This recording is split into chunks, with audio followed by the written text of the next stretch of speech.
Hello and welcome to Radiant Academy. मैं अमोल छेपे आप सभी का स्वागत करता हूं रेडिएंट एकेडमी के इस नए वीडियो में। आज का वीडियो हिंदी में करेंगे कि अभी तक जितने हमने ये एडिटोरियल्स के वीडियोस किए वो सारे मराठी में थे, आज हिंदी में करेंगे। I hope you will enjoy the video in this language too. I am doing it to get to more number of people, ज़्यादा लोगों तक ये पहुँचे इसी के लिए ये ट्राई कर रहा हूँ। पिछली जो क्लास हुई थी, पिछला जो वीडियो था उसमें हमने एक एडिटोरियल के एंड में कुछ सवाल पूछे थे और वो सवालों के जवाब आपको देने को कहा था, जिसके जवाब आपने दिए और मैंने जिन्होंने जवाब दिए उनको मैंने यूट्यूब पे ही कमेंट सेक्शन में उनको रिप्लाई कर दिया है। तो इसलिए अभी वो यहाँ अलग से नहीं बताऊँगा, वो कमेंट सेक्शन में आप जाके जवाब वहाँ से, सही जवाब वहाँ से ले सकते हो। ठीक, तो late us now start with today's class. आपको पीछे जो दिख रहा है ये एक नया जो अपना रेडिएंट एकेडमी पे फाउंडेशन का जो बैच है इंग्लिश का, जहाँ इंग्लिश एकदम बेसिक लेवल से पढ़ाया जाता है, उस बैच का एडवर्टीजमेंट है। इस बैच को अगर आप खरीदना चाहते हो तो आप इसे डिस्क्रिप्शन में लिंक दी है, वहाँ से ले सकते हो और वहाँ पे आपको 20% का डिस्काउंट मिलेगा अगर आप RAC20 ये कूपन कोड वहाँ डालते हो तो। ठीक है, तो ये हो गया आपका आज का ज्ञान। अभी बड़े इंपॉर्टेंट ज्ञान की तरफ जाएंगे। चलो let us start with the actual course. तो आज हम देखेंगे 10 नए वर्ड्स, रोज की तरह आज भी हम 10 नए वर्ड्स देखेंगे, फिर एक एडिटोरियल का एनालिसिस करेंगे, उस पर कुछ क्वेश्चन आंसर्स है। लास्ट में at the end you have a parajumble to solve, यानी I will solve one parajumble for you people and then आपको एक पैराजंबल सॉल्व करने के लिए भी वहां पे दिया है जिसका आंसर आपको कमेंट में देना है। ठीक, चलो तो आज का पहला जो वर्ड है हमारे लिए, उस वर्ड का नाम है इनहिबिशन। जो वर्ड है पहला वो है इनहिबिशन। इनहिबिशन का मतलब होता है, इनहिबिशन का पहला सेंटेंस पढ़ लेंगे अपन। An innate inhibition made it difficult for him to tell his girlfriend what he was really feeling. एक इनेट इनहिबिशन था उसके अंदर, जिसकी वजह से उसके लिए ये मुश्किल हो रहा था उसकी गर्लफ्रेंड को बताना कि वो क्या एग्जैक्टली फील कर रहा था। यानी बस वो वाला है, बताना भी नहीं आता, छुपाना भी नहीं आता, है ना, तो और जताना भी नहीं आता, तो कुछ भी नहीं आता, उसको कहते हैं हम लोग इनहिबिशन। बताना भी नहीं आता और छुपाना भी, जताना भी नहीं आता, दैट इज कॉल्ड इनहिबिशन। यानी इनहिबिशन का मतलब होता है कि आप में ऑलरेडी कुछ ऐसी फीलिंग है जिसे आप बताने की कोशिश कर रहे हैं लेकिन आप बता नहीं सकते, आप बताने की कोशिश कर रहे हो लेकिन बताना नहीं हो रहा है आपसे, उसको हम बोलेंगे इनहिबिशन, है ना। अ फीलिंग ऑफ एम्बैरेसमेंट और वरी, ये दोनों की वजह से हो सकता है। एक तो डर होता है, जैसे अगर क्लास में सर ने सवाल पूछ लिया तो तब आपको जवाब पता होता है लेकिन फिर भी आप देते नहीं, है ना, उसको बोलते हैं इनहिबिशन। जवाब पता है लेकिन वो देना नहीं है, इसके डर, इसलिए नहीं देना है क्योंकि ऐसा लगता है अगर गलत हो जाए तो सब हंसेंगे, तो वो एम्बैरेसमेंट की वजह से हो गया। और ये केस में जो तुम्हारी असली फीलिंग है वो किसी और को बताने का डर रहता कि यार अभी तो दोस्ती है वो भी खत्म हो जाएगी, तो ये डर से भी नहीं बताते बहुत लोग। तो ऐसी जो चीजें दिल में है बताने की कोशिश कर रहे पर बताई नहीं जा रही, उसको हम बोलेंगे इनहिबिशन। ठीक है, तो दैट प्रिवेंट्स यू, एम्बैरेसमेंट की वजह से भी हो सकता है, वरी चिंता की वजह से भी हो सकता है, जो आपको प्रिवेंट करे फ्रॉम सेइंग और डूइंग व्हाट यू वांट। आपको जो करना है या आपको जो कहना है वो आप नहीं कर पा रहे, उसको हम बोलेंगे इनहिबिशन। ठीक है, नहीं कह पा रहे या नहीं कर पा रहे, दोनों भी चीजें इसमें आएगी। ठीक, हाँ, तो ये इसके सिनोनिम्स क्या होंगे? सिनोनिम्स इसके होंगे रिस्ट्रेंट। रिस्ट्रेंट यानी खुद को रोक लेना, रोकना, खुद को रोकना, दैट इज कॉल्ड रिस्ट्रेंट। या टिमिडिटी। अब ये टिमिडिटी जो वर्ड है, ये वर्ड आया है टिमिड ये वर्ड से। टिमिड मतलब ऐसा व्यक्ति की जो थोड़ा शाय है, कॉय है, COY कॉय, शाय है थोड़ा सा, जो ज्यादा एक्सप्रेसिव नहीं है, नहीं किसी से बात करता ज्यादा, ऐसे व्यक्ति को हम टिमिड बोलेंगे। तो उसी वो से वर्ड बना है टिमिडिटी, और शाइनेस तो यहाँ पे है ही। ठीक है, एंटोनिम क्या होगा इसका? एंटोनिम हो सकता है, जैसे कुछ व्यक्ति ऐसे होते हैं जिनको बोलना तो है पर बोल नहीं पाते, वो हो गए टिमिड, या वो हो गए उनमें कौन सा फीलिंग है, इनहिबिशन का फीलिंग है। अदरवाइज दूसरे उनके अपोजिट कैसे होते हैं, जो एकदम मुंह पे बोल देंगे, उनको हम बोलेंगे ये बहुत बोल्ड है, वो कुछ भी बोल देता है या कुछ भी बोल देती है, वो हो गया बोल्ड। तो उसी से बना वर्ड बोल्डनेस। उनमें शायद ज़्यादा करेज है, इसलिए करेज ये भी इनहिबिशन का अपोजिट हो गया या एंटोनिम हो गया। आई होप आपको ये वर्ड समझ गया होगा, इनहिबिशन। चलो नेक्स्ट वर्ड पे जाएंगे। नेक्स्ट वर्ड जो है वो है ट्विच। ट्विच नाम से ये वर्ड है। सेंटेंस पढ़ेंगे पहले और फिर आप देखो कि आपको कुछ मीनिंग उसका लग रहा है क्या। I twitched little when he said that. जब उसने वो कहा तो आई ट्विच्ड। आई ट्विच्ड का मतलब ऐसा एकदम झटका लगना, छोटा सा है ना, एक झटका लगना, सडन फीलिंग या jerk, sudden, that is called Twitch. तो एकदम से ऐसा झटका लगना, दैट इज कॉल्ड ट्विच, है ना। तो इसको हम क्या बोलेंगे, ये वर्ब की तरह भी यूज हो सकता है, जैसे यहाँ पे ये वर्ब की तरह यूज हुआ। आप ट्विच को नाउन की तरह भी यूज कर सकते, ठीक है ना।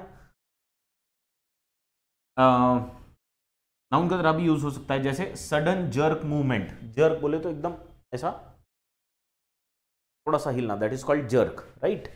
तो उसी को बोलेंगे ट्विच। तो इसके सिनोनिम होंगे, जर्क तो है ही सिनोनिम, जिगल ऐसे हिलना, या विगल ये भी ऐसे हिलना, थोड़ा सा हिलना, दैट इज कॉल्ड जिगल या विगल। तो ये भी क्या हो गए, ये सारे सिनोनिम्स हो गए ट्विच के, ठीक है। एंटोनिम क्या हो गया इसका, स्थिर रहना, एकदम स्टिल रहना या सीधा रहना, दैट इज, ये इसके एंटोनिम्स हो गए। तो ट्विच का मतलब क्या है, ट्विच का मतलब एकदम से सडन जर्क, ठीक। चलो मैं आपको देखो एक्शन से ही बता रहा हूँ ट्विच क्या होता है। चलो नेक्स्ट वर्ड पे जाएंगे। नेक्स्ट वर्ड है आज का मगी। मगी, मगी। देखो आप सेंटेंस पढ़ेंगे तो सेंटेंस में से आप मगी का मीनिंग निकाल सकते हैं। It had been raining for 3 weeks and it was hot and muggy. एक तो 3 हफ्ते से रेन हो रहा था, पर गर्मी, पर वो ठंडा नहीं हो रहा था, है ना।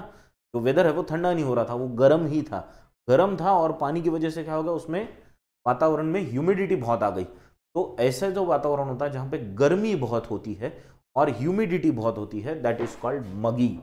और ये ऐसा वातावरण आपको रेस्टलेस कर देगा। हम लोग बोलते हैं ना, जहाँ हम लोग हैं, जहाँ से मैं क्लास ले रहा हूँ यवतमाल में, ये इट्स अ ड्राई एरिया, बहुत ड्राई एरिया है, यहाँ पे मगी एटमॉस्फेयर होने के चांसेस बहुत कम है। लेकिन once you go to coastal area, वहाँ पे ह्यूमिडिटी बहुत होती है समंदर पास में होने की वजह से। तो और गर्मी अगर हो तो उसमें तो फिर हालत खराब हो जाती है। तो that kind of atmosphere, that kind of weather is called muggy. उसको मगी बोलेंगे हम, मगी। ये एडजेक्टिव है ना, क्योंकि ये तुमको वो वेदर के बारे में बता रहा है या एटमॉस्फेयर के बारे में बता रहा है। अनप्लीजेंटली वार्म, बहुत गर्म, गर्म तो है लेकिन उसमें अनप्लीजेंट है। एंड ह्यूमिड, जहाँ पे वाटर कंटेंट बहुत ज़्यादा है तो उसको ह्यूमिड बोलेंगे हम। जैसे एटमॉस्फेयर इज डैम्प, ऐसा भी बोल सकते हैं हम सिनोनिम। या स्टिकी, चिपचिपा होता है बहुत, यानी है ना, बहुत पसीना आता है ऐसे वेदर में, बहुत चिपचिपा सा हो जाता है, इसलिए स्टिकी या डैम्प वेदर भी बोलते हैं उसको।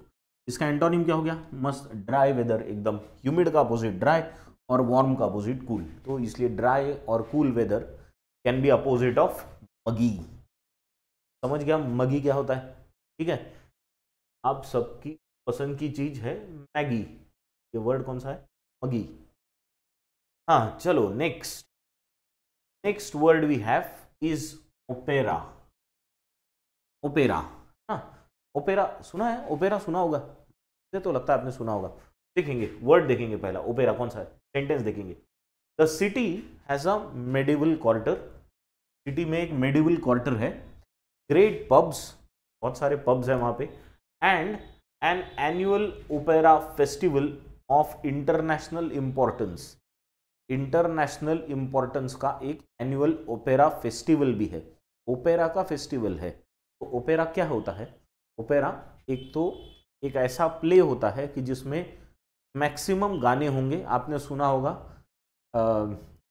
या देखा भी होगा, स्पेशली कार्टून्स में आपने देखा होगा, क्योंकि जो फॉरेन के कार्टून्स हैं उनमें हम देखते हैं कि कोई स्टेज है और स्टेज पे एक लेडी बहुत जोर जोर से ऐसे गा रही है ना, तो दैट इज ओपेरा। जहाँ पे नाटक भी होता है लेकिन उसमें गाना होता है।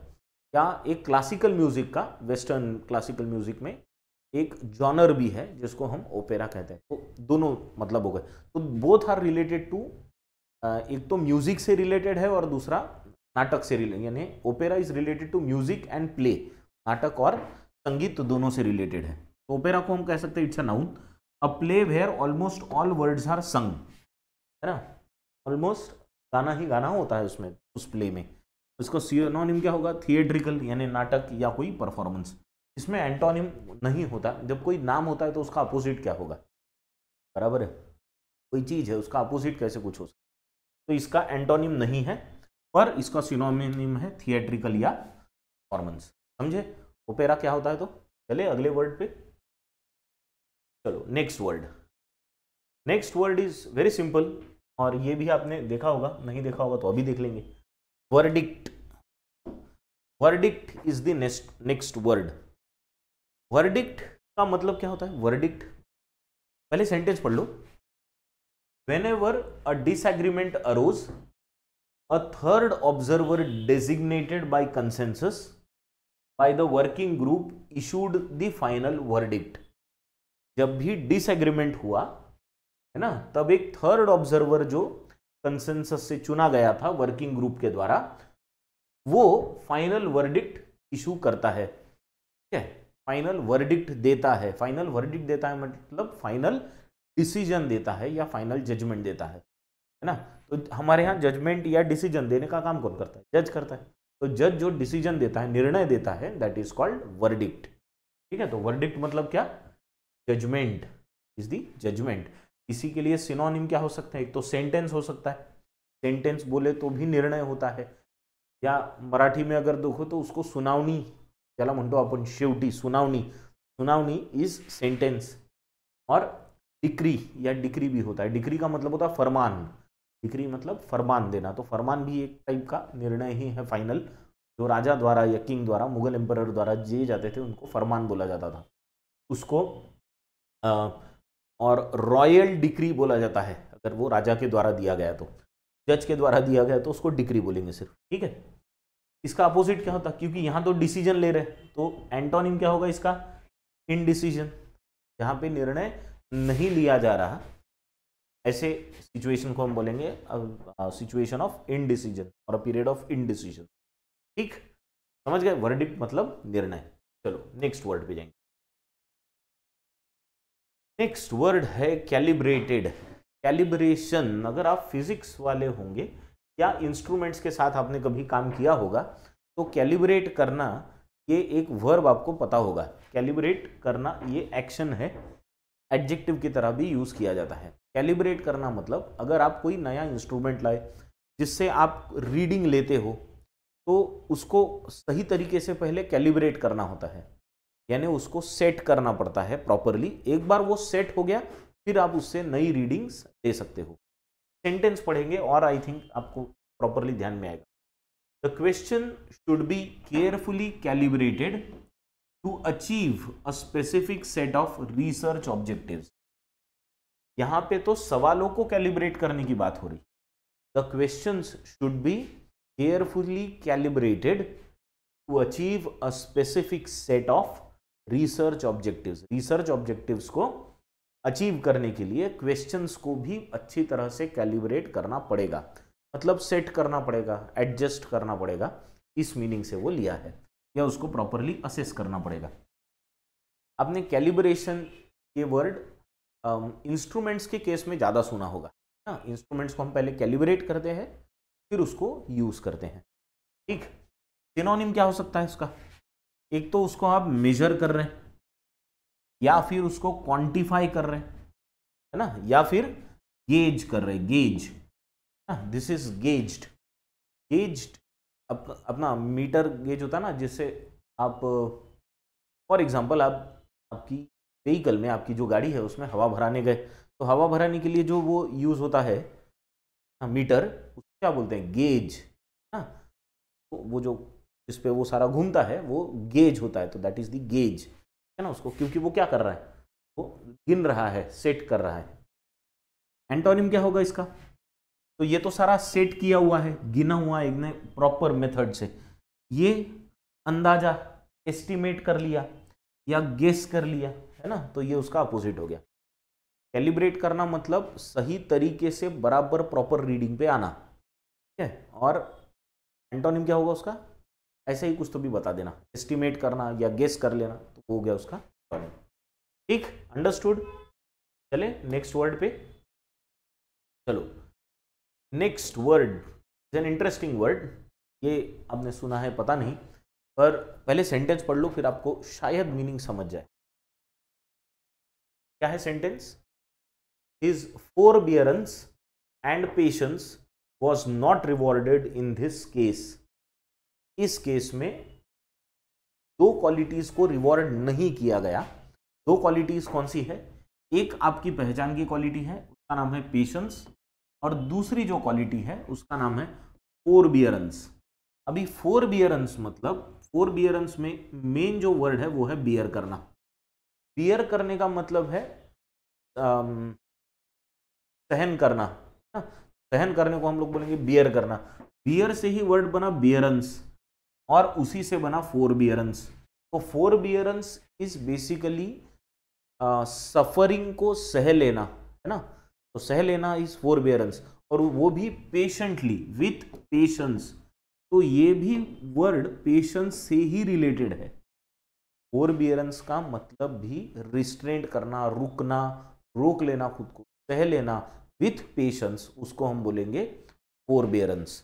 ठीक है, तो यहाँ पे देखो आपको दिया है क्वालिटी ऑफ हैविंग पेशेंस, शांत रह के सह लेना, दैट इज कॉल्ड पेशेंस। इसी के सिनोनिम कौन से हो सकते हैं? फोर्टिट्यूड, कुछ करना नहीं है। एंड्योरेंस, ये देखा था हमने लास्ट क्लास में, एंड्योरेंस ये वर्ड देखा था। एंड्योर करना मतलब लास्ट क्लास में देखा था एंड्योरेंस। एंड्योरेंस मतलब सहन करना विद पेशेंस, है ना, टू सफर पेशेंटली, ऐसा उसका मीनिंग था। और ये वर्ड कल भी आया था, ठीक है, तो रेगुलर आ रहा है ये वर्ड। टॉलरेंस, टॉलरेट करना, जो भी हो रहा है तुम्हारे साथ उसको टॉलरेट कर लेना, ना, सह लेना।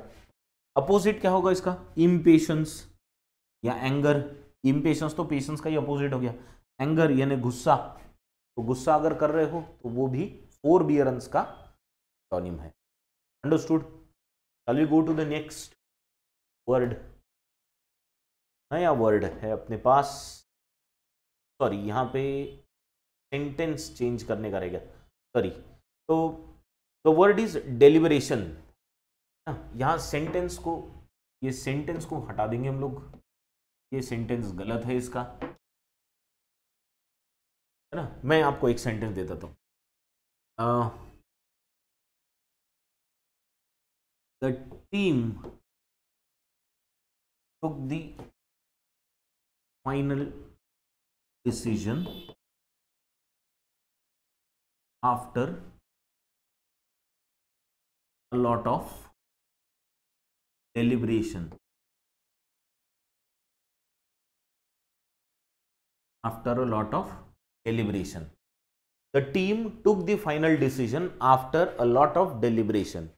मतलब क्या कि टीम ने फाइनल निर्णय लिया डेलिब्रेशन के बाद में। डिलिब्रेशन के बाद में मतलब जरा सोच विचार करके, चर्चा करके फिर निर्णय लिया गया। तो जब हम किसी चीज पे बहुत सोचते हैं मतलब हम उस चीज को डेलिबरेट कर रहे हैं, बरोबर है। तो डेलिब्रेशन का मतलब है सोचना, शांति से सोचना, विचार करना और फिर निर्णय लेना, दैट इज कॉल्ड। तो निर्णय लेने के पहले की प्रोसेस, उसको बोलेंगे हम डेलिब्रेशन। ठीक है, यहाँ पे डेलिब्रेशन का मतलब क्या दिया है? कंसिडरिंग और डिस्कसिंग समथिंग, विचार विमर्श करना, दोनों इसको मतलब डेलिब्रेशन बोले, है ना। जैसे इसके रिफ्लेक्शन क्या, सिनोनिम क्या हो सकते हैं? रिफ्लेक्शन, रिफ्लेक्शन यानी हम सोच रहे और उसको रिफ्लेक्ट करने की कोशिश कर रहे हैं। रिफ्लेक्ट मतलब पे हमारे थॉट्स क्या है, जो हो गया या जो तुमने पढ़ा है उस पे तुम और सोच रहे कि उस पे हमारे थॉट्स क्या है, उसको हम बोलेंगे रिफ्लेक्शंस। फिर थॉट्स, कंसिडरेशन, ये सारे हो गए सिनोनिम। एंटोनिम क्या हो गया उस पे? बिना सोचे समझे कुछ कर लेना, दैट इज कॉल्ड केयरलेसनेस, तो वो हो गया। या डिसरिगार्ड, किसी चीज को महत्व ही नहीं देना या इग्नोर करना, ये हो गए उसके एंटोनिम्स। अगर आप क्रिकेट देख रहे होंगे, देखते ही होंगे, तो क्रिकेट अगर आप देखते होंगे तो आपको पता होगा बहुत बार ऐसा बोला जाता है कि ये जो शॉट मारा ये डेलिबरेट था, this was a deliberate attempt to play that kind of shot. Deliberate attempt मतलब ये सोच विचार करके ही ये शॉट मारा गया, ऐसा नहीं कि बॉल आया अचानक से मार दिया। तो सोच के मारना इज कॉल्ड डेलिबरेट, ना डेलिबरेट हिट या डेलिबरेट अटेम्प्ट, समझा? चलो next, next sentence, again a new word. शांति से सेंटेंस पढ़ो, देखो वर्ड का मीनिंग निकलता है क्या। Anybody who has regular access to top secret और atomic information has to be positively vetted. Anybody who has regular access to top secret और एटॉमिक इंफॉर्मेशन, ऐसा कोई भी व्यक्ति जिसको रेगुलर एक्सेस है, एक्सेस का मतलब होता है रीच या पहुंच, है ना। तो कोई भी ऐसा व्यक्ति जिसको टॉप सीक्रेट चीजों का या एटॉमिक इंफॉर्मेशन का रीच है, एक्सेस है, पहुंच है उसके पास, ऐसे व्यक्ति को बहुत पॉजिटिवली वेटेड किया जाना चाहिए का मतलब है। अब वेटेड किया जाना चाहिए का मतलब, वेटेड का मतलब क्या होता है फिर, तो प्रॉपरली चेक किया जाना चाहिए, उस छानबीन अच्छे से की जानी चाहिए, उसको हम बोलेंगे वेटेड। तो वेटेड ये वर्ड वेट से बना है। तो वेट के तो फिर दो मतलब हो गए। वेट का एक मतलब तो हो गया आपका वेटरनरी डॉक्टर वाला वेट, ऐसा व्यक्ति जो एनिमल्स को ट्रीट करेगा, है ना। तो ये डॉक्टर फॉर एनिमल्स एक वेट तो वो हो गया, ये डॉक्टर फॉर एनिमल्स, तो ये इसको हम वेटरनरी डॉक्टर या वेट बोलते हैं। दूसरा जो वेट का मतलब है वो यहां यूज किया है, उसका मतलब क्या है, टू चेक, है ना, या किसी खोजबीन करना, छानबीन करना, एग्जामिन करना, है ना। यहां देखो वेट का मतलब दिया है, टू एग्जामिन समथिंग और समवन, किसी व्यक्ति को भी चेक करना, एग्जामिन करना, या कोई घटना को भी, दोनों को, और केयरफुली करना, उसको हम बोलेंगे वेट करना। के सिनोनिम क्या होंगे, स्क्रूटिनाइज्ड। स्क्रूटिनाइज्ड मतलब फिर से चेक करना ना, पेपर आपके डॉक्यूमेंट्स की स्क्रूटिनी होती है ना। जब आप सिलेक्शन होता है, डॉक्यूमेंट वेरिफिकेशन के लिए जाते हो, तो हर एक डॉक्यूमेंट की स्क्रूटिनी की जाती है कि वो सही है कि नहीं है, केयरफुली चेकिंग होती है। एग्जामिनेशन करना या रिव्यू करना किसी चीज का, उसको भी हम वेटेड बोलेंगे। एंटोनिम क्या होगा इसका, इसका एंटोनिम होगा अनचेक्ड, बिना चेक किए जाने देना, बराबर। तो ये वर्ड है वेटेड, आ गया ध्यान में, नया वर्ड है, इंटरेस्टिंग वर्ड है। चलो, and the final word for today, 10वां वर्ड है, बहुत जल्दी पहुंचे हम 10वें वर्ड पे आज। The word is litigation. Litigation का सेंटेंस पहले पढ़ेंगे फिर जाएंगे मीनिंग पे। You may be aware that litigation in the High Court is a very costly business. या आपको पता होगा कि हाई कोर्ट में अगर आपको लिटिगेशन करना है तो वो एक कॉस्टली बिजनेस है। कॉस्टली बिजनेस मतलब व्यवसाय नहीं, कॉस्टली बिजनेस मतलब कॉस्टली अफेयर, तो it is very costly to have a litigation in high court, बराबर। लिटिगेशन मतलब क्या, फिर एक लीगल प्रोसीडिंग, है ना, पूरी केस जिसको हम बोलेंगे, केस के लिए ही दूसरा वर्ड है लिटिगेशन, बराबर है। एक लीगल प्रोसीडिंग, है ना, या केस जिसको बोलेंगे वो लिटिगेशन हो गया। तो लिटिगेशन का मतलब क्या हो गया, लीगल एक्शन, है, एक एक्शन लीगली की जाती हो, लीगल एक्शन और लीगल प्रोसीडिंग्स।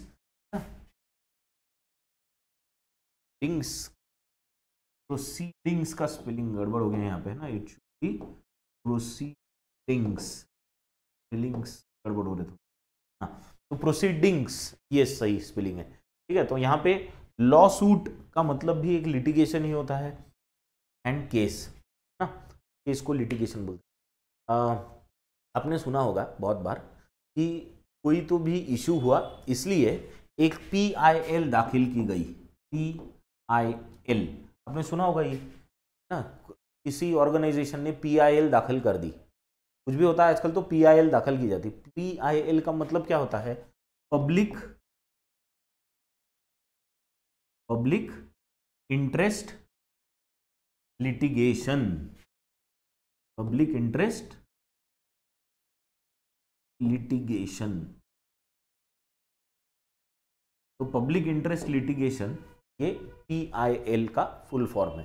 तो लिटिगेशन है मतलब ये पब्लिक के इंटरेस्ट में जो केस दायर की जाती है कोर्ट में ना। अगर सरकार ने कोई निर्णय ले लिया और किसी संस्था को लगता है कि ये जनरल पब्लिक के खिलाफ है, उनके अपोज में जा सकता है, तो वो एक PIL दाखिल करती है कोर्ट। PIL का मतलब है पब्लिक इंटरेस्ट लिटिगेशन। ठीक, समझ गए? लिटिगेशन का मतलब इट्स अ केस। चले अगले वर्ड पे, चलो नेक्स्ट वर्ड पे जाएंगे। अभी वर्ड नहीं है, वर्ड खत्म हो गए। अब वी हैव एन आर्टिकल और an editorial that was given, that was the Hindu newspaper today. आपके लिए यहाँ है, पहले आपको ये पढ़ना है, फिर हम आगे जाएंगे।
ठीक, आज मैंने जानबूझ के एक स्टूडेंट के सजेशन पे ही वर्ड्स को बोल्ड करके रखा है, ऐसे वर्ड्स जो थोड़े से मुश्किल हो सकते हैं।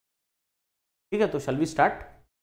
हाँ देखो क्या दिया है अभी, a fresh start on the goods and services tax council meet. अभी 2 दिन पहले GST काउंसिल की मीटिंग हुई, उसी पे दिया गया ये आर्टिकल है।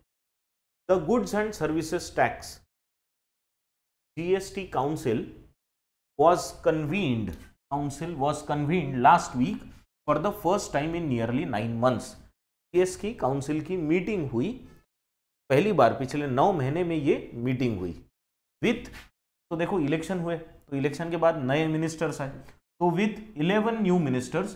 तो this was convened last week, पिछले हफ्ते हुई, sorry, for the first time in nearly 9 months with 11 new ministers, new state ministers on board. 11 नए स्टेट मिनिस्टर्स थे, अलग अलग राज्यों में मंत्री बदले हैं ना, बहुत सारे इलेक्शन हुए पिछले 9 महीने में। And a recalibrated NDA government. देखो रिकैलिब्रेटेड, अभी हमने कैलिब्रेटेड वर्ड सुना, कैलिब्रेटेड मतलब सेट करना, तो रिकैलिब्रेटेड का मतलब क्या होगा, फिर से सेट करना। तो NDA की गवर्नमेंट पहले थी, पर अभी with less number of seats, तो इट हैज बीन रिकैलिब्रेटेड। ठीक, तो recalibrated NDA government at the center, the council began afresh with a loaded agenda। नया एजेंडा था अब इनके पास, काय का agenda, of clarifications, tweaks, forbearances and other procedural changes. मतलब क्या कि पिछले 9 महीने में काफी चेंजेस हुए, नए नए स्टेट मिनिस्टर्स आए ना, और नए स्टेट मिनिस्टर्स आए, तो 11 नए स्टेट मिनिस्टर्स बोर्ड पे आए। क्योंकि GST काउंसिल में क्या होता है, फाइनेंस मिनिस्टर होंगे, फाइनेंस सेक्रेटरी होंगे, minister of state for finance होते हैं। इसके अलावा हर स्टेट के फाइनेंस मिनिस्टर होते हैं, या फिर ऐसा हो सकता है कि और किसी मिनिस्टर को नॉमिनेट किया जाए स्टेट द्वारा, पर मोस्टली फाइनेंस मिनिस्टर्स होते हैं ये मीटिंग में। ठीक है, तो दे ऑल मेट, ये सब मिले, है ना। और ऊपर से सेंट्रल गवर्नमेंट, वहाँ पे भी रिकैलिब्रेटेड NDA गवर्नमेंट है, अभी नई सेट की गई। तो दे बिगैन, तो उन्होंने शुरुआत की। शुरुआत कैसे की, with a loaded agenda of clarifications. पहले तो काफी सारे क्लैरिफिकेशंस देने पड़े, क्या किया कैसे किया। उसके बाद ट्वीक्स, ट्वीक्स का मतलब क्या होता है, शॉर्ट थोड़े से चेंजेस, उसको बोलेंगे ट्वीक्स, है ना। बहुत मेजर चेंज करने की जरूरत जब नहीं रहती तो माइनर चेंजेस से काम हो जाता है। इन माइनर चेंजेस को ट्वीक्स कहा जाता है, माइनर चेंजेस। फॉरबियरेंसेस, फॉरबियरेंसेस अभी हमने देखा है, फॉरबियरेंस मतलब पेशेंस, तो पेशेंस भी बहुत जरूरी था। एंड अदर प्रोसीजरल चेंजेस, और बाकी भी कुछ प्रोसीजरल चेंजेस थे बेस्ड ऑन इंडस्ट्री फीडबैक। काय पे बेस्ड था ये? इंडस्ट्री के फीडबैक पे, कि पहले के निर्णय कैसे थे और उस पर इंडस्ट्री ने अभी तक क्या फैसला दिया। एंड वेटेड बाय ऑफिशियल्स, देखो vetted by officials, vetted by मतलब चेक्ड बाय, केयरफुली उसको एग्जामिन किया गया, किसके द्वारा? ऑफिशियल्स द्वारा। दैट, ऐसे सारे मुद्दे, दैट वेटेड इट्स नॉड, ऐसे सारे मुद्दे पे जहां पे जीएसटी काउंसिल के नॉड की जरूरत थी। नॉड मतलब हामी, है ना, हामी मतलब होकार या स्वीकार, है ना, जो जीएसटी काउंसिल को स्वीकार हुआ जिसमें हामी भरे वो, है ना, हाँ कह दे, दिस इज नॉडिंग, हाँ कहना, बराबर, तो दिस इज नॉड, है ना, हामी भरना। तो ऐसे सारे मुद्दे पे काउंसिल में चर्चा हुई। Acknowledging that it could not conclude deliberations on all that had accumulated, क्या एक्नॉलेज किया जीएसटी काउंसिल ने? उन्होंने ये एक्नॉलेज किया कि it could not conclude deliberations. Deliberations का मतलब भी हमने अभी देखा। मैं क्या कर रहा हूं, जो आपको 10 वर्ड्स होते हैं ना, तो 5 ये एडिटोरियल में से लेता हूं और 5 वर्ड्स अलग कहीं और सोर्स से, यानी नए वर्ड्स होंगे, ठीक है। तो एक्नॉलेज क्या किया कि it could not conclude, conclude मतलब फिनिश करना, ये फिनिश नहीं कर पाए। क्या नहीं फिनिश कर पाए? डेलिब्रेशंस। डेलिब्रेशंस मतलब विचार विमर्श जो सारे मुद्दों पे हो रहा था वो पूरा नहीं हो पाया, क्योंकि शायद मुद्दे बहुत ज़्यादा थे। मुद्दे ज़्यादा होने की वजह से डेलिब्रेशंस, विचार विमर्श बहुत नहीं हो पाया, जो सारे मुद्दे एक्यूमुलेट हो गए थे। On all that had accumulated on the plate. Plate क्या असली प्लेट लेके बैठे थे? नहीं, टेबल पे जितने चर्चा में जितने मुद्दे थे वो सारे कंप्लीट नहीं हो पाए। The council has resolved, council ने ये रिजॉल्व किया है। रिजॉल्व किया है मतलब ये ठान लिया है। रिजॉल्व करने का मतलब होता है ठान लेना। ये रिजॉल्व किया है to meet again in August, कि हम फिर से अगस्त में मिलेंगे। क्यों मिलेंगे? To take up the rest of the items, कि जो भी बचे हुए मुद्दे हैं, आइटम्स है, उन पे चर्चा करने के लिए हम फिर से मिलेंगे। ये उन्होंने सोचा, ये उन्होंने ठान लिया है, सोचा नहीं है, ठान लिया है। Yet it is quite creditable, ये बहुत क्रेडिटेबल बात है। क्रेडिटेबल बात है मतलब ऐसी चीज की जिसका क्रेडिट जीएसटी काउंसिल को देना चाहिए। क्रेडिट मतलब उनको उसका श्रेय देना चाहिए, है ना। क्रेडिटेबल बात है, श्रेय देने लायक बात है। कौन सी? That the council could, the council could, क्या could? Over an afternoon preceded by the union budget consultations with states, है ना, पूरे दोपहर में ना, जहां जिसके पहले क्या हुआ था, पूरी दोपहर भर, जिसके पहले यूनियन बजट पे कंसल्टेशंस हुए थे राज्यों के साथ, स्टेट्स के साथ, ये सारा होने के बाद क्या हुआ? The council could arrive at a consensus, council consensus पे पहुंच पाई, अराइव हो पाई। कंसेंसस पे पहुंच पाई मतलब सारे काउंसिल के मेंबर्स में एक मत हो पाया। बहुमत से निर्णय नहीं हुआ, जो भी निर्णय हुआ है वो एक मत से हुआ है, और ये बहुत अच्छी बात है। देखो, बहुमत से निर्णय होना मतलब जिसके ज़्यादा नंबर है उसके हिसाब से निर्णय हो जाना, फिर इसमें बहुत लोगों का मन दुखता भी है। लेकिन जब एक मत से निर्णय होता है तो उसमें सभी का इन्वॉल्वमेंट होता है। तो कंसेंसस इज वेरी इंपॉर्टेंट। हाँ, तो क्या? It is quite creditable that the council could, ये बाकी तो बीच में का पार्ट था, arrive at a consensus on a flurry of issues. On a flurry of issues मतलब बहुत सारे इश्यूज, है ना, फ्लरी का मतलब बहुत सारे। On a flurry of issues aimed at easing, aim क्या था? ये सारे इश्यूज पे कंसेंसस पहुंचने का एम क्या था? Aimed at easing the lot of tax payers.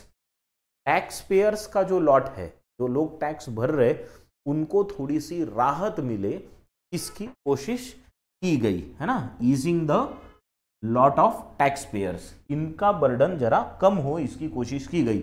और क्या, रिड्यूसिंग लिटिगेशंस, लिटिगेशन का मतलब देखा हमने, लिटिगेशन मतलब केस, तो कोर्ट कचहरी केसेस ये सारी चीजें जरा कम हो इसके लिए भी प्रयास किए गए।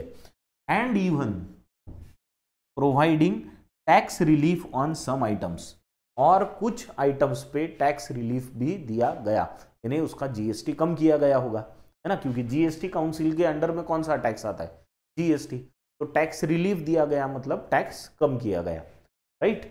आई होप इतना समझ गया होगा। अभी आपको मैं इसका सेकंड पार्ट दूंगा, सेकंड पार्ट पढ़ो, फिर अपन उस पर जाएंगे, फिर उसको समझेंगे। Let us now go to the second part. तो the second part is in front of you.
ठीक, पढ़ लिया, पढ़ा, चले आगे। हाँ, अब क्या दिया है, तो इसके पहले हमने क्या पढ़ा कि टैक्स रिलीफ दिया, हाँ देखो, and providing tax relief on some items, कौन से आइटम्स वो यहाँ पे दिए गए हैं, कौन से आइटम्स, जैसे टू हेल्प स्टूडेंट्स, स्टूडेंट्स को हेल्प करने के लिए, to help students hostel accommodation costing up to 20,000 a month has been exempted from GST altogether, यानी 20,000 तक का अगर हॉस्टल का मंथली 20,000 का पेमेंट है, ये 20,000 का पर मंथ अगर पेमेंट है तो उसको एग्जेम्प्ट कर दिया गया है। एग्जेम्प्ट कर दिया गया है का मतलब वो उस पर जीएसटी नहीं लगेगा, वो जीएसटी के एम्बिट के बाहर है, ठीक है, तो ऑल टुगेदर पूरी तरह बाहर है। दूसरा, along with railway services availed bye passengers, railway services को भी अभी एग्जेम्प्ट कर दिया गया है जीएसटी से, यानी रेलवे सर्विसेज पे जीएसटी नहीं लगेगा, वो बाहर हो गया। और क्या हुआ है, a uniform 12% rate has been approved, uniform 12% का रेट अप्रूव हुआ है, किसके लिए अप्रूव हुआ है, for packing cottons, packing cottons मतलब पैकिंग के डब्बे, जो हम कार्टन्स देते हैं ना, बॉक्स जिसको हम कहते हैं, तो पैकिंग के जो कार्टन्स है उस पर 12% जीएसटी लगेगा। Uniform, packing cartons, milk cans and solar cookers, इन सब पे 12% अभी लगेगा। Doing away with confusing classification differences based on material और टेक्नोलॉजीज, यहां देखो क्या दिया है, doing away with, doing away with का क्या मतलब होता है कि अभी पहले जैसी चीज नहीं रहेगी, तो हम उससे दूर आ गए। तो किस चीज से दूर आ गए, पहले जो कंफ्यूजन होता था क्लासिफिकेशन डिफरेंसेस पे बेस्ड ऑन मटेरियल और टेक्नोलॉजीज पे। फॉर एग्जांपल, पहले ऐसा होता था कि अगर कार्टन बॉक्स लेट से वो कार्डबोर्ड वाला है तो उस पर 12% लगेगा या 18% लगेगा, टीन वाला है तो अलग लगेगा, दूसरे किसी मटेरियल का है तो प्लास्टिक का है तो अलग लगेगा। तो मटेरियल के हिसाब से और टेक्नोलॉजी के हिसाब से अलग अलग जीएसटी लगता था। अब क्या कर दिया, उनको यूनिफॉर्म 12% पे लाके रख दिया, है ना। अभी 12%, कोई भी कार्टन बॉक्स हो पैकिंग का, कोई भी मटेरियल से बनाओ, कोई भी टेक्नोलॉजी से बनाओ, 12% लगेगा। This is what it means, समझ गए। चलो आगे चलेंगे। Apart from several industry specific measures, several industry specific measures भी लिए गए। उसके अलावा क्या किया गया? अपार्ट फ्रॉम का मतलब है उसके अलावा, तो उसके अलावा क्या किया गया? A few of which will kick in with retrospective effect. हाँ, ये भी इंपॉर्टेंट दिया गया कि इनमें से काफी सारी चीजें will kick in. Will kick in का मतलब होता है विल स्टार्ट, किक इन का मतलब होता है will start with retrospective effect. Retrospective effect मतलब, रेट्रो का मतलब होता है पास्ट, तो पास्ट वाली डेट से चालू हो जाएगा, ठीक है। रेट्रोस्पेक्टिव का मतलब होता है, अगर समझो आप जॉब पे लग गए और आपको सैलरी मिल रही है, अभी सैलरी का डिसीजन अभी आप जून 2024 में हो और आप जॉब कर रहे हो, आपको 50,000 रुपये लेट से सैलरी मिल रही है। अब आपके जो ओनर है या जो जहाँ से जो आपको सैलरी दे रहे हैं, वो कंपनी के ओनर या मैनेजमेंट जो भी होगा, उन्होंने ये डिसाइड किया कि हम लोग 5,000 रुपये का आपको इंक्रीमेंट देंगे मंथली, और ये 1 जनवरी से चालू होगा। तो आप 1 जनवरी 2024 से, तो वो 1 जनवरी 2024 यानी पीछे की डेट से लागू होना, इसको बोलते हैं विथ रेट्रोस्पेक्टिव इफेक्ट, पीछे की डेट से लागू होना। समझा रेट्रोस्पेक्टिव इफेक्ट का मतलब? The council also opted apart from several measures, और क्या किया है? The council also opted to waive, waive का मतलब है माफ करना, है ना, माफ करना, कर्जा माफ करना, उसको बोलते हैं इंटरेस्ट वेव करना, है ना, कर्जा का लोन माफ करना, इंटरेस्ट माफ करना अलग है, मैं तो पूरा कर्जा ही माफ कर दे रहा हूं, ऐसा नहीं, ठीक है। पर वेव करना मतलब माफ करना। यहां क्या वेव किया? इंटरेस्ट वेव किया, यानी जो ब्याज लग रहा है उस पर, उसको माफ किया, और पेनल्टी को भी माफ कर दिया। Interest and penalty on tax dues for the first 3 years of GST, यानी पिछले 3 साल, पहले जो 3 साल थे जीएसटी के, अगर उसमें किसी का कुछ बकाया है तो उस पर इंटरेस्ट भी लगता है और पेनल्टी भी लगती है, तो वो इंटरेस्ट और पेनल्टी दोनों को क्या कर दिया गया? माफ कर दिया गया। अभी आप बोलेंगे ठीक है पेनल्टी मत दो, पे पेनल्टी भी मत दो, उस पर इंटरेस्ट भी मत दो, पर बाकी का जो बकाया है वो पूरा दो। पर वो कब तक? Provided they are paid by March 25, तो मार्च 2025 तक अगर वो पेमेंट कर रहे होंगे तो, नहीं तो सब लगेगा फिर। More over it lowered the stipulated pre deposits for filing appeals including those that will be filed with upcoming GST appellate tribunals. और क्या किया गया? It lowered the stipulated pre deposits for filing appeals, यानी अगर GST office ने किसी व्यक्ति पे जीएसटी का पेनल्टी लगा दी, तो वो व्यक्ति अपील कर सकता है जाके। अपील करते वक्त उसको प्री डिपॉजिट डिपॉजिट पहले भरना पड़ता है, उसको बोलते हैं प्री डिपॉजिट, है ना, डिपॉजिट पहले करना पड़ता है, प्री डिपॉजिट उसको बोलते हैं। तो उसको कम कर दिया गया, लोअर कर दिया गया। तो स्टिपुलेटेड प्री डिपॉजिट का मतलब है जो पहले से डिसाइडेड है ना, स्टिपुलेटेड का मतलब जो पहले से ही डिसाइडेड है, या जो बताया जा सकता है कि इतना प्री डिपॉजिट भरना पड़ेगा, उतना नहीं, उससे कम भरना पड़ेगा, ठीक है, अपील फाइल करने के लिए। Including those that will be filed with upcoming, अभी जो नया अपकमिंग जीएसटी एपिलेट ट्राइब्यूनल आएंगे उसमें भी वो कम ही रहेगा। जीएसटी एपिलेट ट्राइब्यूनल का मतलब होता है जीएसटी कोर्ट, की जिसमें जीएसटी के कोर्ट्स के जैसे, यहाँ पे आप जीएसटी के अगेंस्ट अपील कर सकते, अपील से वर्ड बना एपिलेट, ठीक है। एंड और क्या किया? देखो बहुत सारे चेंजेस किए, और क्या किया? And approved a new form, एक नया फॉर्म लाया, किसके लिए? For tax payers. देखो ऐसे पढ़ सकते हो, एक नया फॉर्म लाया, किसके लिए? For tax payers. क्यों लाया? टू करेक्ट एरर्स और ओवरसाइट्स, है ना, इन प्रीवियस रिटर्न्स, पिछले रिटर्न्स में अगर कुछ एरर्स होंगे या ओवरसाइट्स होंगे, ओवरसाइट्स यानी ऐसी चीजें जो तुम्हारे नजरों से छूट गई, है ना, things that have missed your eye, तो ऐसी चीजों को बोलेंगे ओवरसाइट। तो इनको मेंशन करने के लिए, पहले गलती हो गई थी, अब उनको सुधार रहे हम लोग, तो उसके लिए एक नया फॉर्म लाया गया, न्यू फॉर्म। ठीक है।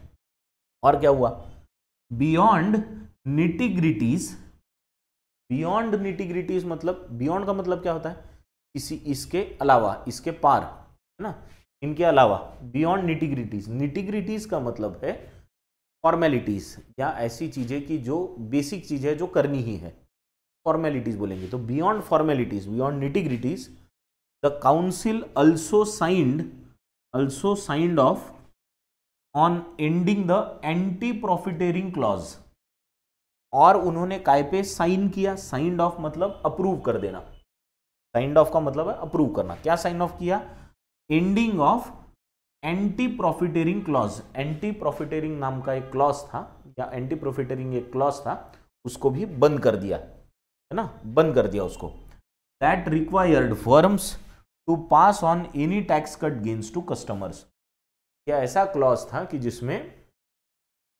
अगर कोई बिजनेस करने वाला व्यक्ति है और उसको बिजनेस में ऐसा होता है कि किसी चीज पे जीएसटी का टैक्स कम हो गया, वो जो टैक्स कट होने की वजह से जो उसको फायदा हो रहा है वो उसने कस्टमर को देने को ना, ये पहले एंटी प्रॉफिटेरिंग क्लॉज में लिखा था, तो अब उसको बंद कर दिया, तो अब कस्टमर को नहीं देना पड़ेगा, वो खुद उसका प्रॉफिट रख सकता है। और क्या हुआ, and mandating biometric based Aadhaar authentication, और क्या मैंडेट किया, मैंडेटिंग मतलब कंपलसरी करना, मैंडेट का मतलब है टू मेक इट कंपलसरी, करना ही है। क्या कंपलसरी किया गया अभी, बायोमेट्रिक बेस्ड आधार ऑथेंटिकेशन, आधार ऑथेंटिकेशन बायोमेट्रिक बेस्ड कंपलसरी कर दिया for all GST registration in a phased manner across India. Bharat भर अभी किसी को भी अगर जीएसटी रजिस्ट्रेशन करना है तो कंपलसरीली उसको आधार ऑथेंटिकेशन करना पड़ेगा, ये कंपलसरी कर दिया। समझ गए, बड़ा है पैराग्राफ, है ना। अब ये तो हो गया, एक छोटा सा पार्ट इसका और है, वो भी पढ़ लो, वो भी समझा देता हूं जल्दी से, तो जरा जल्दी पढ़ो पर।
ठीक, क्लियर।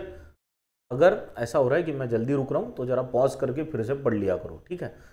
हाँ, एक तो वीडियो फालतू लंबा हो जाता है। हाँ, the former will quell a difficult to implement industry. Former बोले तो दो चीजें बोली गई थी, एक चीज थी कि एंटी प्रॉफिटेरिंग क्लॉज को बंद करना है, दूसरी चीज बोली गई थी कि आधार ऑथेंटिकेशन को मैंडेटरी करना है, कंपलसरी करना है। तो हम फॉर्मर की बात कर रहे हैं। फॉर्मर मतलब क्या होगा, फॉर्मर मतलब पहले क्या बोला, एंटी प्रॉफिटेरिंग लॉज। तो अभी हम ये एंटी प्रॉफिटेरिंग लॉज के बारे में बात करें। The former will quell a difficult to implement industry irritant. Will quell, quell का मतलब होता है स्टॉप, रोकना, है ना, या कंट्रोल करना। तो एंटी प्रॉफिटेरिंग लॉ को बंद करने से क्या होगा, एक difficult to implement industry irritant stop हो जाएगा। डिफिकल्ट टू इंप्लीमेंट यानी उसको इंप्लीमेंट वैसे करना हो नहीं रहा था, और इंडस्ट्री के लिए ये इरिटेंट था। इरिटेंट था मतलब ऐसी चीज जिससे आपको बहुत चिढ़ होती है ना, जहां पे कंसिस्टेंटली ध्यान जाता है उसको सोल्यूशन नहीं होता, तो चिड़चिड़ जो होती है ना, तो वो चिढ़ होना वो बोलता है irritant. And one hopes that the latter, latter बोले तो कौन सा, आधार ऑथेंटिफिकेशन वाला, आधार ऑथेंटिकेशन वाला, the latter will effectively ease the registration process. और दूसरे मेथड से तो रजिस्ट्रेशन प्रोसेस इजी हो जाएगा दैट सम से, जिसको कुछ लोग बोलते हैं कि इट हैज बिकम कंबरसम, रजिस्ट्रेशन कराना इजी हो जाएगा, जो कि आज कंबरसम है। कंबरसम का मतलब है मुश्किल, टेढ़ी खीर होना, ठीक है। कंबरसम का मतलब क्या होता है, बहुत मुश्किल होना process in recent times. While curbing, और इससे क्या होगा, एक तो मुश्किल जो प्रोसेस है वो इजी हो जाएगी, दूसरा क्या होगा, while curbing fraud perpetrated through fake invoicing, इससे और क्या होगा, फ्रॉड कर्ब कर पाएंगे अपन, कर्बिंग होगा फ्रॉड का, कर्ब मतलब कंट्रोल करना, रोकना या बहुत कम करना, उसको बोलते हैं कर्ब करना। तो फ्रॉड्स को हम लोग क्या कर पाएंगे, कर्ब कर पाएंगे, रोक पाएंगे। कैसे फ्रॉड, जो परपिट्रेटेड होते हैं, परपिट्रेट होते हैं मतलब कमिट होते हैं या किए जाते हैं। परपिट्रेट मतलब फ्रॉड कमिट करना, है ना। काय की वजह से फ्रॉड होते हैं ये, through fake invoicing, fake invoicing के द्वारा किए जाने वाले फ्रॉड्स को हम रोक पाएंगे अगर आधार ऑथेंटिकेशन होगा तो। और क्या बोला है, the ground level impact of these moves, यानी जमीनी तौर पे इसकी जो हकीकत होगी वो डिपेंड करेगी on the fine print that में फॉलो, इसका जो आखिर में एक फाइन प्रिंट आएगा उस पे जमीनी हकीकत या जमीन पे ये कैसे इंप्लीमेंट हो रहा है वो देखा जाएगा। But the intent to simplify and declutter the 7-year-old indirect tax regime is clear.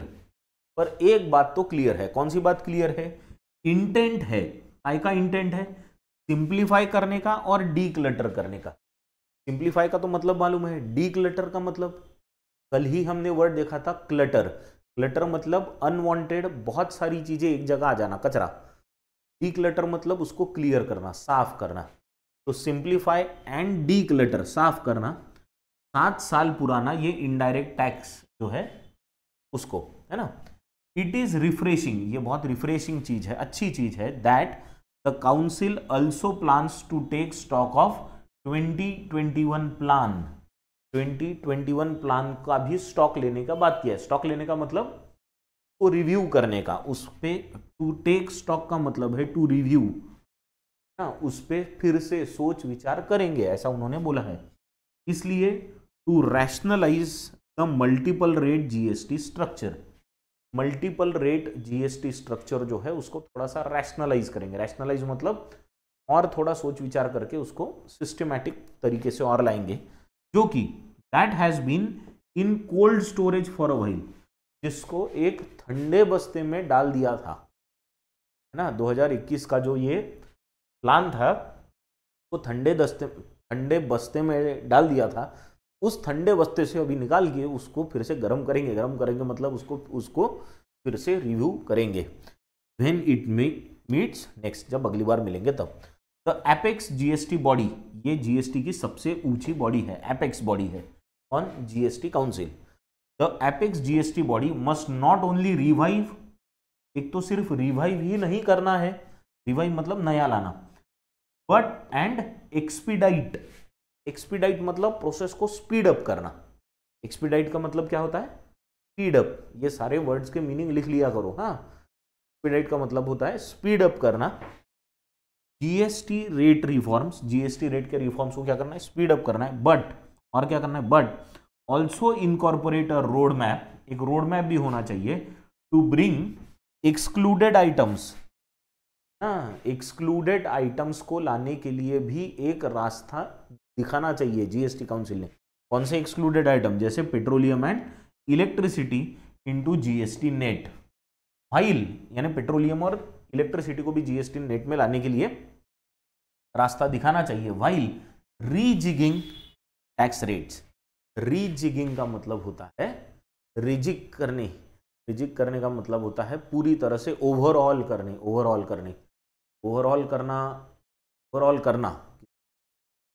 करना मतलब कंप्लीटली चेंज कर देना। जैसे बोला जा रहा है पाकिस्तान की टीम ने वर्ल्ड कप में अच्छा परफॉर्म नहीं किया तो रीजिग करो मतलब पूरी टीम को बदल दो, तो वो ऐसा कुछ करने की जरूरत है। While rejigging the tax rates, इनको बदलने की जरूरत है। This is what we have in this article और एडिटोरियल। अब I have few questions for you, वो क्वेश्चंस पढ़ो, शांति से पढ़ो, इसके आंसर्स आपको कमेंट में देने हैं। पहला क्वेश्चन है, according to passage which of the following changes have not been made by GST council. GST council द्वारा नीचे दिए गए कौन से चेंजेस नहीं किए गए हैं, इसका आंसर आपको देना है। ठीक है, 1 2 3 4 दिया है, यहाँ पे only A, only B, only C, only D and all of this दिया है। समझ लेना, ए का मतलब है 1, बी का मतलब 2 है, सी यानी 3 है और डी यानी 4 है। इतना थोड़ा समझ लेना। नेक्स्ट सेकेंड क्वेश्चन है, अकॉर्डिंग टू पैसेज, पैसेज के हिसाब से for how many years has the interest and penalty on tax dues waived by GST council. GST council ने जो वेव किया है इंटरेस्ट को और पेनल्टी को, वो कितने साल के लिए, कितने साल के लिए किया है, तो इसका आंसर देना है आपको। नेक्स्ट क्वेश्चन है, which of the following option does not have same meaning as the phrase in the bold in the sentence given below. यहाँ एक फ्रेज दी गई है, इन नीचे दिए गए वर्ड्स में से कौन सा उसका सही मीनिंग या सिनोनिम नहीं है। आपको सिनोनिम नहीं वाला वर्ड ढूंढना है, जिसका उनका सेम मीनिंग नहीं है वाला वर्ड ढूंढना है। Does not have same meaning, जरा ध्यान देना इस पे, ठीक है। और जो फ्रेज है वो है has been in cold storage, ये आपको फ्रेज मिलेगी वहां। नेक्स्ट क्वेश्चन है, which of the following is difficult to implement industry irritant. Difficult to implement industry irritant कौन सा है, वो कौन सी चीज है, के बारे में बात की गई है। और जो फाइनल सवाल है आपका, जो फाइनल वर्ड हमने देखा डिफिकल्ट वाला, रिजिग है ना, तो रिजिग का मोस्ट सिमिलर मीनिंग आपको ढूंढना है। मोस्ट सिमिलर है ना, एग्जैक्ट सिनोनिम तो नहीं होगा, मोस्ट सिमिलर वाला वर्ड आपको ढूंढना है। समझाइए यहां तक, ठीक है। ठीक, चले आगे अगले क्वेश्चन पे। जैसा मैंने कहा, मैं आपके लिए 2 पैराजंबल आज लाया हूं। एक पैराजंबल मैं आपको बताऊंगा, दूसरे पैराजंबल को आपको खुद अटेम्प्ट करना है और उसको आंसर कहाँ देना है, कमेंट बॉक्स में देना है ना। कमेंट बॉक्स में आंसर देते चलो। ठीक, चलो let us have a look at this parajumble. क्या बोला है, पहले तो दिया है, a few months ago I went to Princeton University to see what the young people who are going to be running our country in few decades are like. यानी कुछ महीने पहले मैं प्रिंसटन यूनिवर्सिटी गया था, जहां पे कुछ यंग लोग थे जो कुछ सालों में इस देश को चलाने वाले, वो कैसे है उन्हें देखने के लिए गया था। ठीक है, अभी दूसरा जो सेंटेंस है उसकी शुरुआत हो रही है, I would go to sleep in my hotel room around midnight each night. Midnight को मैं हर रोज होटल में मिडनाइट को सोने जाता था। And when I woke my mailbox would be full of replies sent at 1:15 बजे, ऑलमोस्ट 3 बजे, 3:30 बजे, ऐसे मुझे रिप्लाईज मिलते थे। हाँ, मेल बॉक्स में मेरे रिप्लाईज ऐसे होते थे जो मुझे देर रात भेजे गए हैं। वंस, अब इनका तो कोई सिमिलर नहीं लग रहा, कुछ मीनिंग सही नहीं लग रहा। One senior told me that she went to bed around 2, वो रात को 2 बजे, तो इसी सीनियर ने बोला कि वो रात को 2 बजे बेड को जाती थी, यानी सोने जाती थी। And woke up each morning at 7, और 7 बजे उठती थी। She could afford that much rest because she had learn to supplement her full day of work by studying in her sleep. वो ये कर सकती थी क्योंकि उसने नींद में स्टडी करने का तरीका सीख लिया था। ये तुम भी सीख लो, अरे ऐसा तरीका मिल गया तो कितना अच्छा है। नींद में सीखने का तरीका, supplement her full day work by studying in her sleep, नींद में पढ़ाई कर रही थी वो। देखो, faculty members gave me the names of few dozens articulate students. अभी कुछ तो भी लिंक लगा, देखो क्या लिंक लगा, मैं कॉलेज में गया था, यूनिवर्सिटी में गया था सॉरी, और वहां फैकल्टी मेंबर्स की बात हो रही है, मतलब तुम्हारा ए और डी आर रिलेटेड। ठीक है, अ फ्यू मंथ्स मैं यूनिवर्सिटी में गया और वहां देखा कि बच्चे कैसे हैं, क्या नई पीढ़ी कैसी है, और वहां के फैकल्टी मेंबर्स ने मुझे नाम दिए कुछ डजन स्टूडेंट्स के। And I send them emails, अच्छा ये ईमेल्स भेजे, फिर ये ईमेल्स भेजे तो इन ईमेल्स का क्या आया होगा, आंसर आया होगा, इन ईमेल्स का आंसर आया होगा। यहाँ पे सेंड ईमेल एंड यहाँ पे क्या दिया है, रिसीव्ड रिप्लाईज, है ना, यहाँ पे रिप्लाईज रिसीव किए। मतलब ऐसा हो सकता है कि तुम्हारा ए डी और इसके बाद में बी, ऐसा हो सकता है। ठीक है, देखेंगे। और emails inviting them out to lunch और डिनर इन स्मॉल ग्रुप्स, लेकिन ये पहला ग्रुप है क्या, ये मुझे मालूम नहीं अभी तक। इसलिए फिर मैं देखूंगा मेरे पास ए डी वाले ऑप्शन कितने हैं। ए डी वाले ऑप्शन आई हैव, ये तो नहीं है, ये पक्का हो गया कि ये पहले और ये बाद में आएगा। ये नहीं है, ये भी नहीं है। ए डी यहाँ दिख रहा है, यहाँ पे भी ए डी नहीं दिख रहा, यहाँ पे ए डी दिख रहा है, लेकिन ए डी के बाद बी नहीं दिख रहा। यहाँ बीच में ई आया तो बी, मेरे को जो बी लग रहा था डी के बाद वो नहीं दिख रहा। तो most probably this is the answer. I will only check, अभी क्रॉस चेक करूंगा। ए डी के बाद बी यहाँ पे दिख रहा है, सी और ई बाद में सही लगते क्या? तो सी में वन सीनियर टोल्ड मी ऐसा है, और ई में बोला है as she was falling asleep she would recite a math problem. बाकी का पढ़ने की जरूरत भी नहीं, क्योंकि सीनियर लेडी के बारे में बात किया है ना। She would supplement her full day, कोई लेडी है जो रात में पढ़ना होते समय पढ़ाई करना सीख गई थी, और वो कैसे करती थी ये उसकी प्रोसीजर है। तो बी के बाद में तुम्हारा सी, और सी के बाद में ई, ये प्रोसेस रहेगी, है ना। मतलब your answer is A D B C E. बहुत बार क्या होता है, मैंने देखो जब पढ़ रहा था तो मुझे तीसरे सेंटेंस तक कुछ भी समझ में नहीं आया। जब चौथा सेंटेंस देखा तब क्लू लगा कि फर्स्ट और डी ये लिंक्ड है, और फिर डी जब पूरा पढ़ा तो ध्यान में आया कि बी इज लिंक्ड, है ना। और फिर ऑप्शन में उसको जाके देखा, तब ध्यान में आया कि सी और ई हो सकते हैं, और फिर सी और ई क्रॉस चेक करने के लिए पढ़े। ठीक, तो this is how you can do it quickly in one reading. बहुत बार पढ़ने की जरूरत नहीं।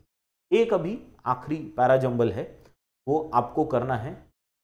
इसका आप स्क्रीनशॉट ले लो, तो शांति से पढ़ो। स्क्रीनशॉट ले लो, इसको एकदम शांति से पढ़ो, और फिर मुझे कमेंट बॉक्स में इसका आंसर देना है। ठीक है, तो आज के क्लास में इतना ही। आप मुझे जैसे कुछ रिव्यूज़ मैं सबसे ले रहा हूँ। एक रिव्यू में ये पता चला कि जो हमने नई सिस्टम लाई थी कि पहले सेंटेंस देना है फिर वर्ड्स देना है, दैट सिस्टम इज़ गुड, तो वो कंटिन्यू की है। एक सजेशन ये भी आया था कि वर्ड्स को अगर पैराग्राफ में जब एडिटोरियल देते हो सर आप, तो वर्ड्स को हाईलाइट किया करो, वो सजेशन आज लिया है। आज I have given the entire lecture in Hindi. तो if you are okay with this, will continue it in Hindi again. ठीक है, आज के लिए इतना ही। कमेंट बॉक्स में सारे आंसर्स देके आना है। Thank you very much.